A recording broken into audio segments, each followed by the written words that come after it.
El siguiente segmento tiene contenido o opinión.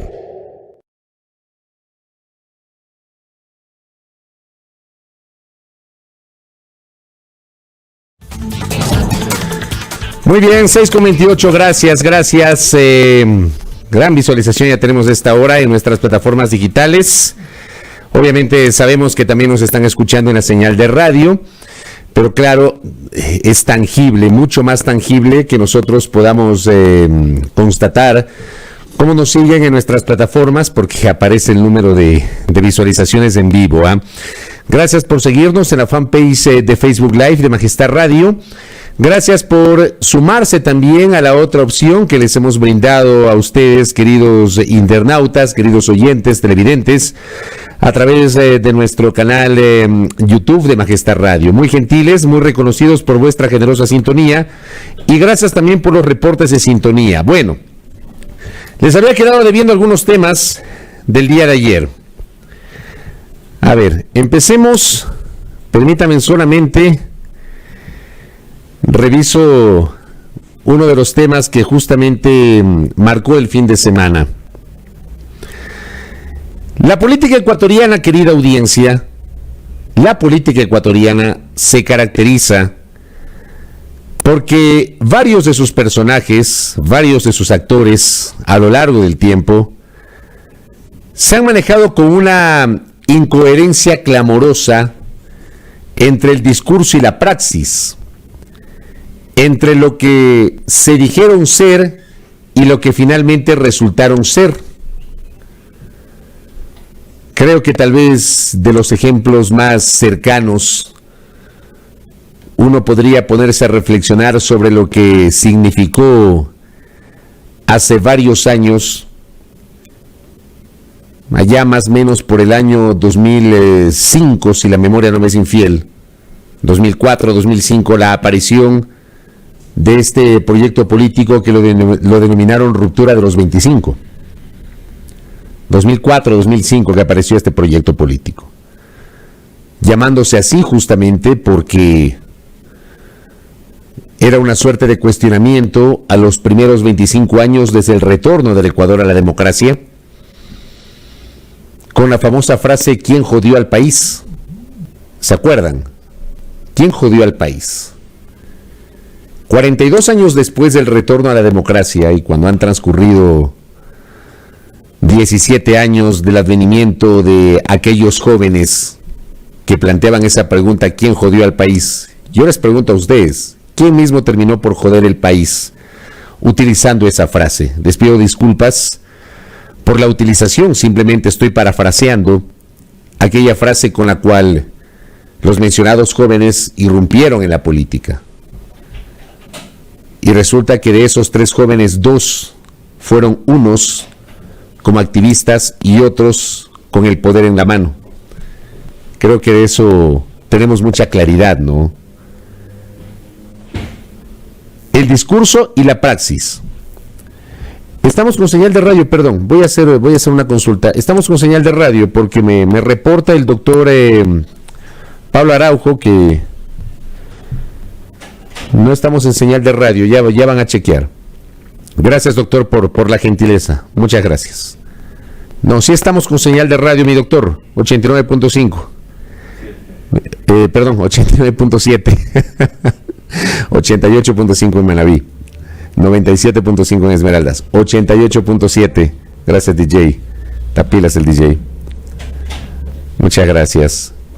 La doctora Karina Burgos Samec también me reporta que está bien la sintonía. Gracias, ingeniero Carlos Páez. Están pilísimas los oyentes. Radio OK. Mi colega y amigo Adrián Acosta. Le envío un abrazo, querido Adrián. Me reporta que está bien la señal de radio. Gracias. Muy gentil. Muy gentiles, muy gentiles. Creo que sintonizó mal mi doctor Pablo Araujo, que igual está en sintonía con la transmisión. Bueno, retomo el comentario y perdón la digresión.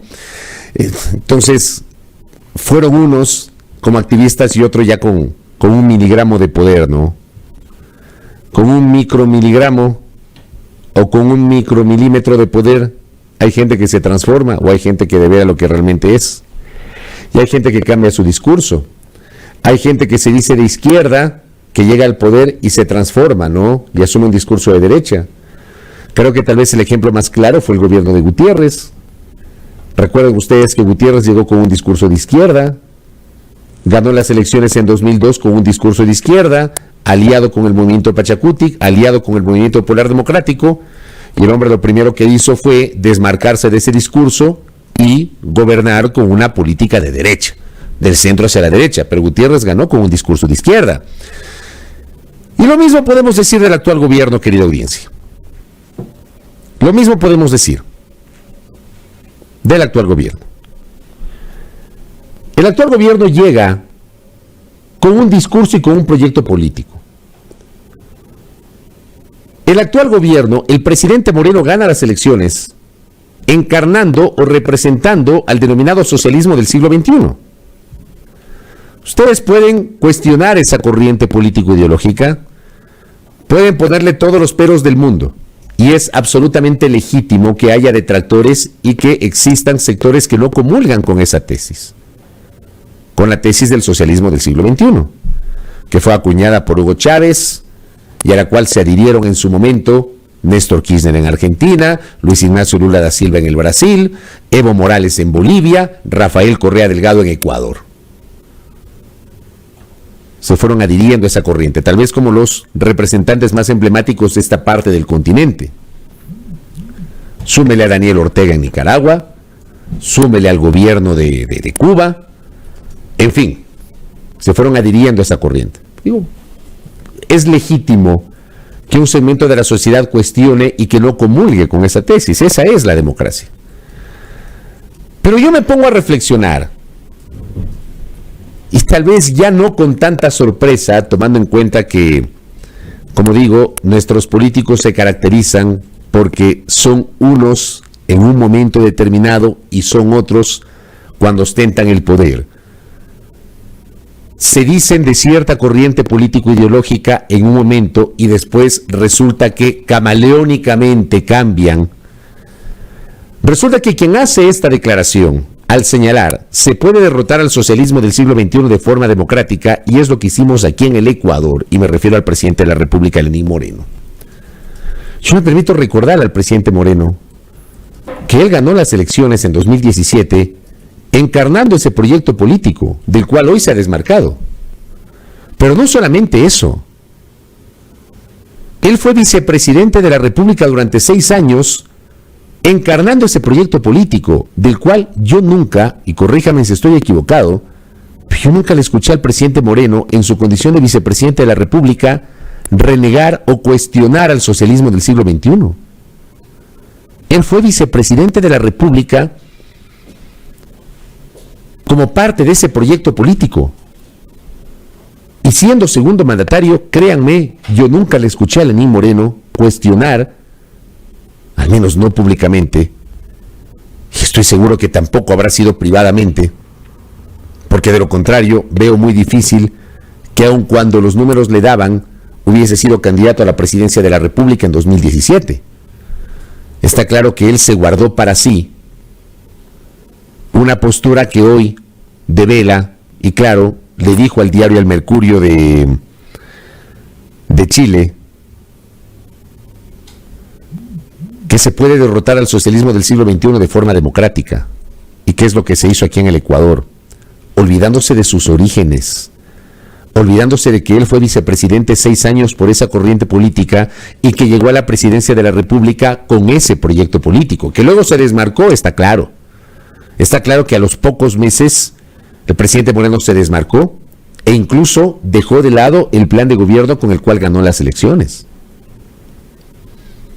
Y gobernó con una visión totalmente distinta. Totalmente distinta. En la nota que publica Diario El Universo y que refiere esa entrevista con Diario El Mercurio de Chile, dice: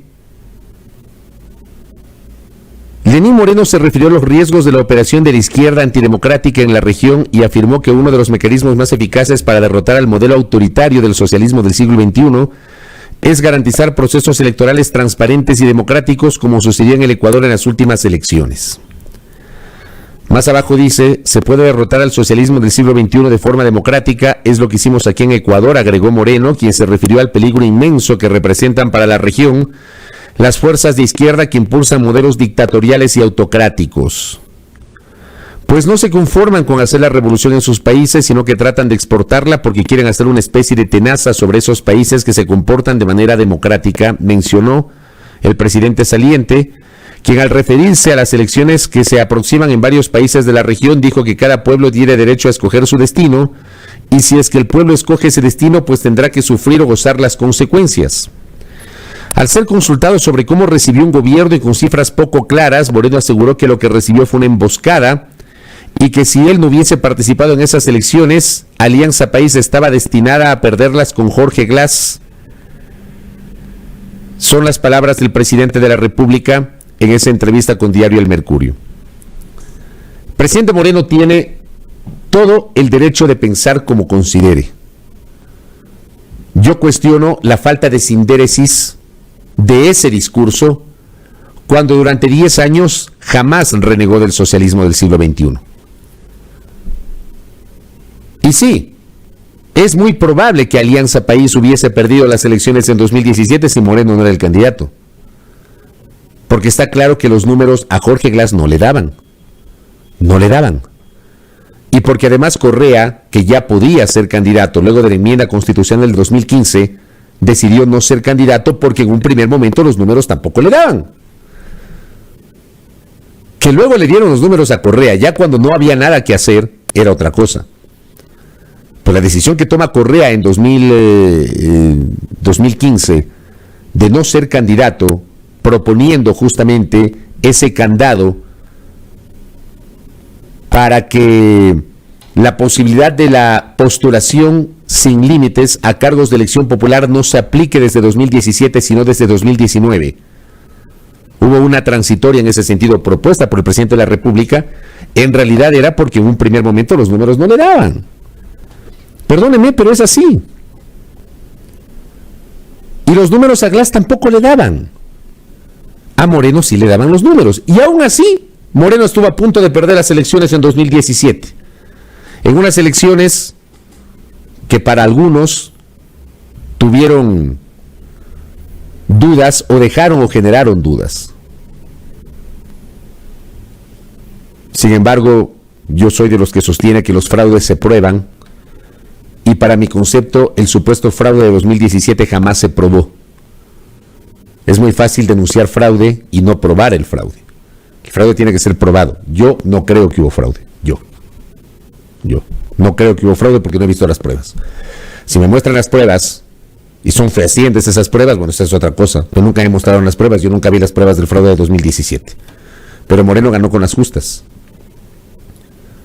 Y luego resulta que pasó lo que pasó.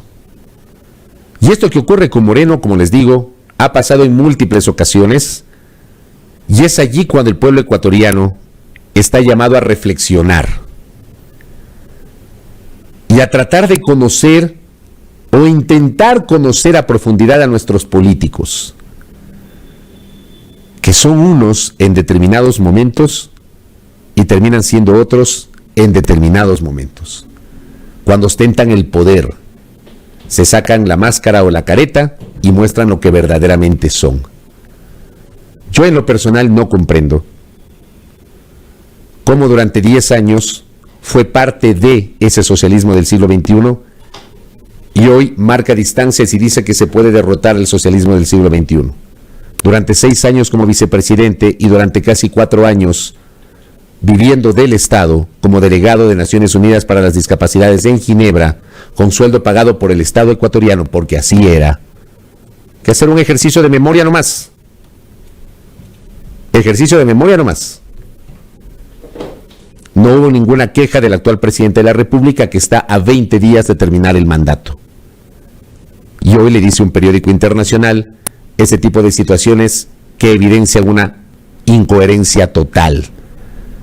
Igualito que aquellos que aparecieron como los rebeldes hace 17 años y que fueron otros cuando tuvieron 1 miligramo de poder.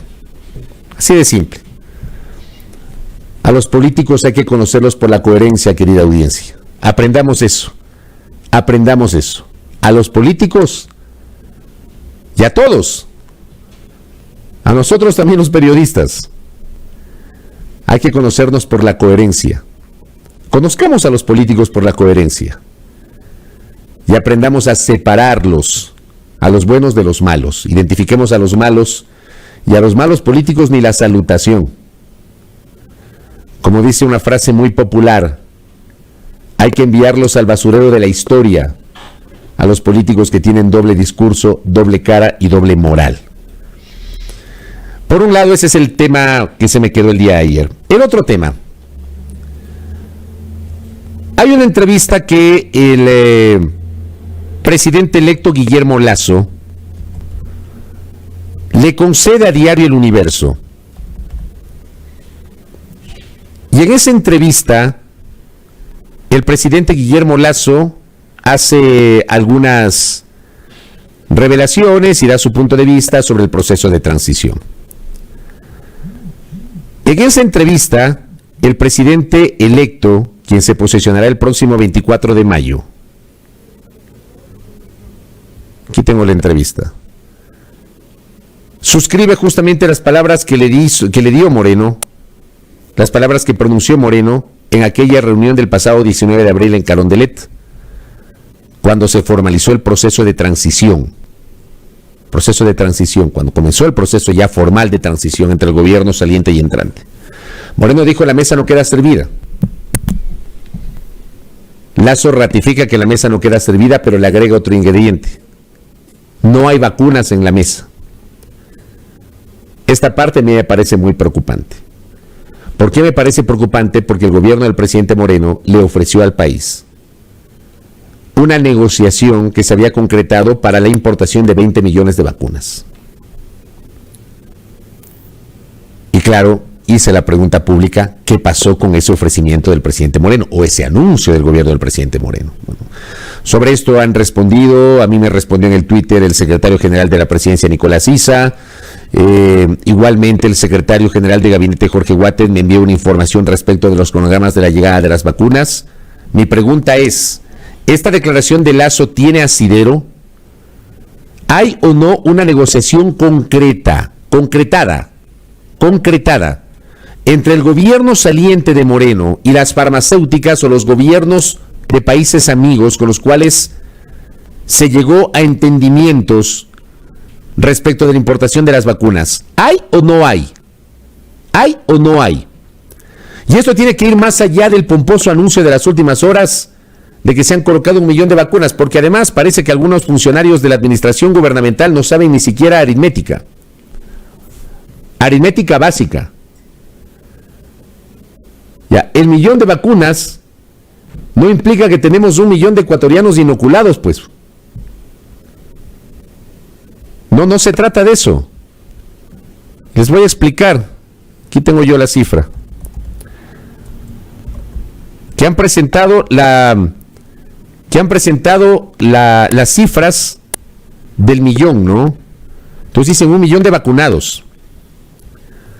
Los que están vacunados, en realidad, son aquellos que ya tienen las 2 dosis. No los que tienen una dosis. La 1 dosis es el primer paso. Pero los que están en realidad vacunados, inoculados totalmente, son aquellos que tienen las 2 dosis. Y en total, hasta el día de ayer, efectivamente se aplicaron 1.036.794 vacunas. Pero solamente han recibido las 2 dosis 244.972 ecuatorianos. No 1 millón de ecuatorianos. La primera dosis la han recibido 791.822. Y la segunda apenas el 1.4% de la población ecuatoriana. Entonces hay que ponerse un poquito más serios, pues. Han llegado al país cerca de 2 millones de vacunas. 1 millón hasta ayer, 1.999.260. Pero solamente se han aplicado 1.036.794 y están disponibles 964.466. ¿Qué refleja esto? El plan de vacunación o el proceso de vacunación avanza con mucha lentitud. Si bien es cierto, ha mejorado en los últimos días la velocidad, sigue siendo lento si comparamos con otros países. Sigue siendo lento. Y si comparamos además con la cantidad de vacunas que ya tenemos en el Ecuador. Entonces Lasso, en esta entrevista con Diario El Universo, da cuenta justamente que la mesa no queda servida y que no hay vacunas sobre esa mesa. Esta parte ya termina siendo preocupante. ¿Cómo va a terminar el gobierno del presidente Moreno el proceso de vacunación y con qué le deja al presidente entrante ese proceso de vacunación? Y otra cosa que también dijo Lasso. Lasso asegura que no ha sido vacunado. Mucha gente dice, eso es mentira, eso es cuento, Lasso fue vacunado. No sé si a ustedes les consta, a mí no me consta que Lasso haya sido vacunado. Independientemente de que haya sido o no vacunado, yo voy a ratificar lo que he venido diciendo en este espacio hace semanas. ¿Que Moreno tenía que ser vacunado? Por supuesto que tenía que ser vacunado. Porque es el presidente de la República, porque es un adulto mayor, porque es una persona con discapacidad y porque es una persona vulnerable. Tenía que ser vacunado. Lo ocultaron durante 4 o 5 días. Se quedaron calladitos y no dijeron nada. Cuando en otros países el momento de la vacunación de los presidentes, pasó con Piñera, por ejemplo, fue público. Aquí lo ocultaron durante 4 o 5 días hasta que el entonces secretario general de gabinete, en una entrevista con un medio de comunicación en Washington, Estados Unidos, dijo muy reidito que había sido vacunado el presidente ante la pregunta del periodista. No sé si habrá sido una pregunta concertada o una pregunta que se le ocurrió al colega periodista de NTN 24 en ese momento, pero ahí reveló que había sido vacunado. Aquí se quedaron calladitos. Cuando esas cosas hay que transparentarlas, pues, y hay que explicarle al país por qué el presidente de la República tiene que ser vacunado. Y durante la segunda vuelta electoral, quien les habla insistió en la necesidad de que los candidatos a la presidencia y vicepresidencia finalistas sean vacunados. Guillermo Lasso y Alfredo Borrero, Andrés Arauz y Carlos Rabascal debían ser vacunados. Y aquí se armó toda una polémica porque no se transparentaron estos procesos. Y porque se entiende que ninguno de los 4 fue vacunado. Lasso hoy ha revelado que no ha sido vacunado. Yo insisto, yo no tengo ninguna constancia que me invite a pensar que efectivamente el ahora presidente electo ha sido vacunado. Pero yo sí creo que el presidente tiene que vacunarse. Tiene que vacunarse. Les puede caer bien o mal, pero el presidente de la República, tanto el saliente cuanto el entrante, tienen que estar vacunados. Y el vicepresidente entrante tiene que estar vacunado. Entonces Lasso le ha dicho a Diario El Universo que no está vacunado y que va a esperar primero cumplir con su oferta de campaña de las 9 millones, que yo todavía no tengo claro si son 9 millones de vacunas o son 9 millones de personas. No tengo claro yo ese tema. No tengo claro. Porque si son 9 millones de personas, estamos hablando de 18 millones de vacunas, hablando de las 2 dosis. Entonces no es lo mismo, no es lo mismo. Es igual que lo que acabo de decir respecto del anuncio del gobierno del 1 millón de vacunas. No equivale a 1 millón de personas. No es así. Y a las personas vacunadas reciben las 2 dosis, no solamente una dosis. Entonces el presidente de la República electo tiene que ser vacunado. Y yo les sugiero respetuosamente, queridos oyentes, televidentes, internautas, ese tema no debe resistir ninguna polémica. Ninguna. El señor Lasso ganó las elecciones. Es más, yo insisto, los 4 candidatos finalistas tenían que haber recibido la vacuna, por obvias razones. Entonces vamos. Ese es el otro tema que quería comentar el día de ayer. Y el otro, presidente Moreno se va en estas horas de viaje a Estados Unidos. Un viaje que a mí me parece absolutamente innecesario. Quiero ver si ya le comunicó a la Asamblea. Ya le comunicaron a la Asamblea. Y ya tengo yo la comunicación a la Asamblea Nacional. ¿Qué dice la comunicación a la Asamblea? Con fecha de ayer, 3 de mayo, dice: me ausentaré del país a la ciudad de Miami, Estados Unidos, a fin de atender la invitación formulada por la Inter-American Institute for Democracy y participar como orador principal en el Foro de Defensa de la Democracia de las Américas y liderará el panel sobre acciones concretas para la defensa de la democracia, en el cual compartirá espacio con otros mandatarios y distinguidos oradores académicos y de prensa del 4 al 7 de mayo. El presidente se va 3 días, 4 días, si contamos desde hoy, 4 días. Un viaje totalmente innecesario, totalmente innecesario. De lo que entiendo, el presidente de Paraguay declinó viajar justamente por la situación económica. Y según entiendo, va a viajar con una nutrida delegación, que incluye a funcionarios y otros invitados. Acá me dicen que viaja con 30. ¿Se justifica eso faltándole menos de 3 semanas para que termine el mandato? Cuando resulta que ahora tenemos pues la tecnología, recién nomás, el presidente de la República participó en la cumbre iberoamericana y lo hizo por Zoom. No lo hizo de modo presencial, lo hizo por Zoom. Yo pregunto si faltando menos de 3 semanas para que termine el mandato, se justifica que haga un viaje de semejante envergadura a Miami para hablar de democracia en un foro internacional cuando bien podría hacerlo mediante Zoom. ¿Cuál es la justificación para aquello? Cuando nos han dicho que la austeridad, han votado gente, que no hay plata, que la pandemia, que la emergencia sanitaria, qué sé yo. Y se van de viaje.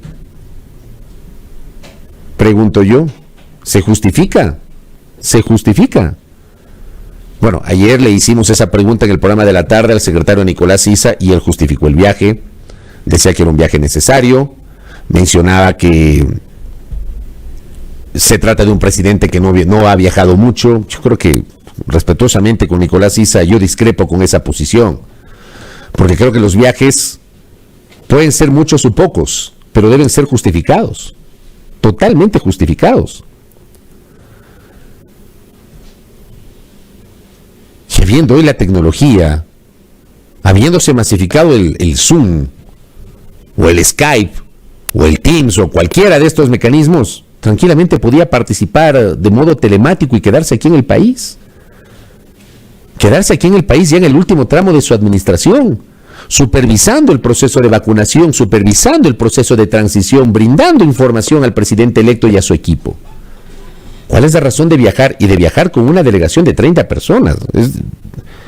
Es la información que acabo de recibir, de 30 personas. Totalmente injustificable. Nos hablan de austeridad y se van de viaje con semejante delegación en el ocaso de la presidencia de la República, del actual mandato. Y acá también, gracias al colega Néstor Aguilera, los amigos de Radio La Calle generaron una publicación el 29 de abril, hace pocos días, en el sentido de que la presidencia de la República gastó $3.4 millones en promoción a 6 meses de dejar el poder.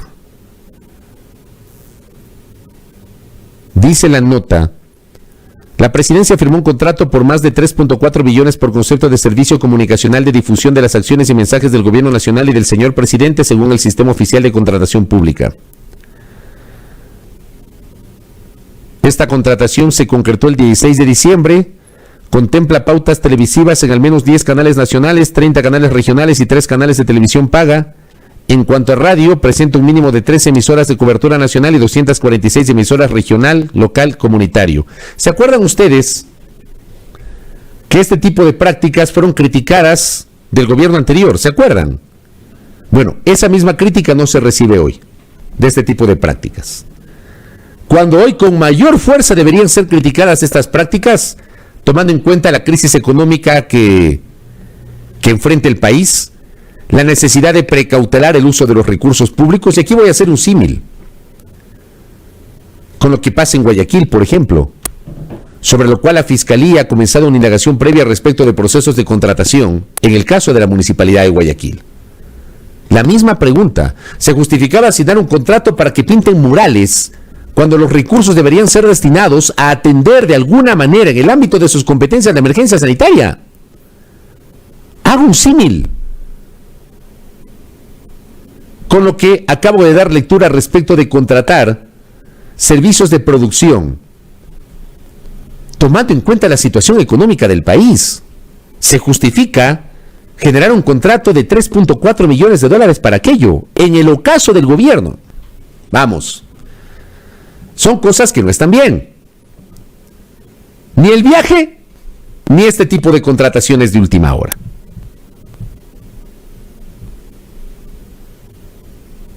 Porque ya se van. Y como yo vengo diciendo hace días, hace semanas, terminen con decoro el actual gobierno y dedíquense a lo realmente importante. Un viaje a Miami para asistir a un foro y hablar de la democracia, desde mi punto de vista, es muchísimo, infinitamente menos importante que quedarse aquí en el país supervisando que a los adultos mayores, a los maestros, etcétera, no los maltraten como les han maltratado en las últimas semanas. No les maltraten. O sea, por ahí tiene que ir la cosa. Finalmente se les ocurrió ayer lo que venía diciendo hace semanas. Resulta que van a habilitar el Coliseo Rumiñahui en lugar del Colegio Benalcázar como centro de vacunación. Era lo lógico. Lo lógico. De verdad no se les ocurre algo tan simple. Y en esas cosas, el país debería sentir que está pendiente el presidente de la República. No de ausentarse del país 4 días para ir a un foro en Miami, con una nutrida delegación en el ocaso de su administración gubernamental, o gastando recursos para la difusión de la imagen gubernamental que creo yo la propia presidencia podría producir a través de la SECON, esas piezas comunicacionales. Mi punto es, lo mismo criticaron antes, pero hoy vea, calladitos, ya no se dice con el mismo eco, porque como siempre he dicho yo, las cosas en este país se critican o se suscriben dependiendo del personaje, dependiendo de si me cae bien o si me cae mal. Entonces lo que estuvo mal antes, hoy calladitos, calladitos. Lo que estuvo bien antes, como lo del socialismo del siglo XXI, hoy está mal. Así nomás las incoherencias. Ahí he absuelto algunos de los temas que justamente tenía pendientes y que quería comentar y compartir con ustedes en esta mañana, agradeciendo su gentil atención, gran visualización que tenemos justamente en nuestra transmisión digital. Muy bien, tenemos más de 400 conectados en YouTube y tenemos 1500 conectados en Facebook Live. Dios les pague a madrugadores de la patria.